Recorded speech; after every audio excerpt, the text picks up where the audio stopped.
Hello viewers, আসসালামু আলাইকুম। আপনাদের সাথে আছে আমি জোবাদা জাহিদ। আজকে আমি আপনাদের সাথে শেয়ার করব আচারি চিকেন রেসিপি। আশা করি আপনাদের ভালো লাগবে। আর স্পেশাল থ্যাঙ্কস জানাই সবাইকে যারা আমার চ্যানেলটি সাবস্ক্রাইব করেছেন। আর যারা সাবস্ক্রাইব করেননি এখনই করে রাখতে পারেন, তাহলে পরের ভিডিওটি আপলোড হওয়ার সঙ্গে সঙ্গেই আপনি পেয়ে যাবেন। তো চলুন ভিউয়ার্স, চলে যাচ্ছি মূল রেসিপিতে। প্রথমে চুলায় মিডিয়াম হিটে ফ্রাই প্যান বসিয়ে এতে তেল দিয়ে দিচ্ছি। তেল দিচ্ছি হাফ কাপ পরিমাণ।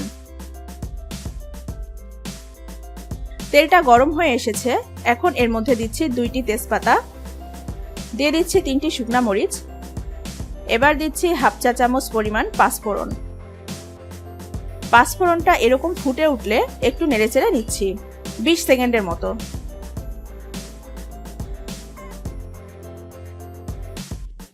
এখন এর মধ্যে দিয়ে দিচ্ছি পেঁয়াজ কুচি। পেঁয়াজ কুচি নিয়েছি 1 কাপ পরিমাণ।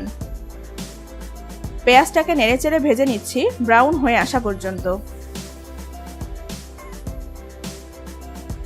দিচ্ছি 3 টেবিল চামচ টক দই। দইটাকে আমি ফেটে নিয়েছি। এবার দিচ্ছি 2 চা চামচ কাজু বাদাম পেস্ট।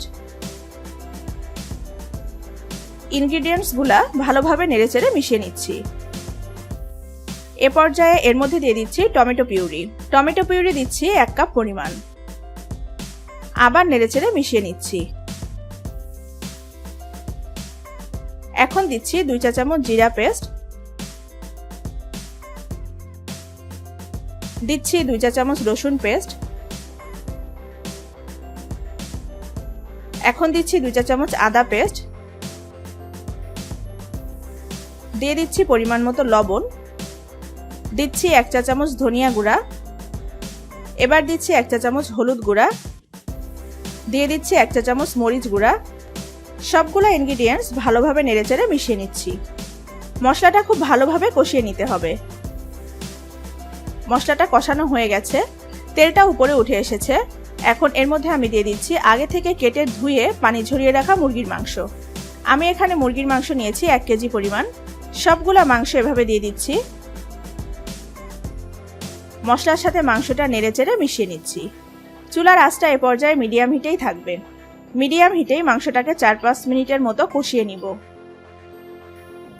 মাংসটা কষানো হয়ে গেছে, এখন আমি ঢেকে দিচ্ছি। এবার আমি চুলার আঁচটা কমিয়ে লো এবং মিডিয়ামের মাঝামাঝি করে দিব।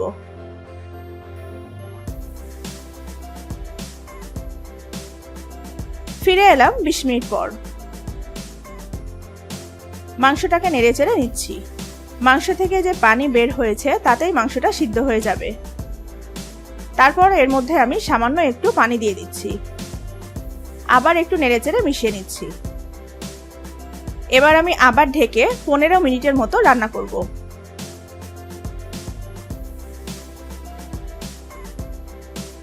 ফিরে এলাম 15 মিনিট পর। মাংসটা পারফেক্টভাবে সিদ্ধ হয়ে গেছে এবং গ্রেভিটাও খুব সুন্দর গাঢ় হয়েছে আর খুব সুন্দর সুগন্ধও বের হয়েছে। তো ভিউয়ার্স, তৈরি হয়ে গেল আমার দারুণ স্বাদের আচারি চিকেন। আশা করি ভালো লেগেছে আমার আজকের এই রেসিপিটি। রেসিপিটি ভালো লাগলে অবশ্যই লাইক এবং শেয়ার দিবেন। ভালো থাকবেন সবাই। আল্লাহ হাফেজ।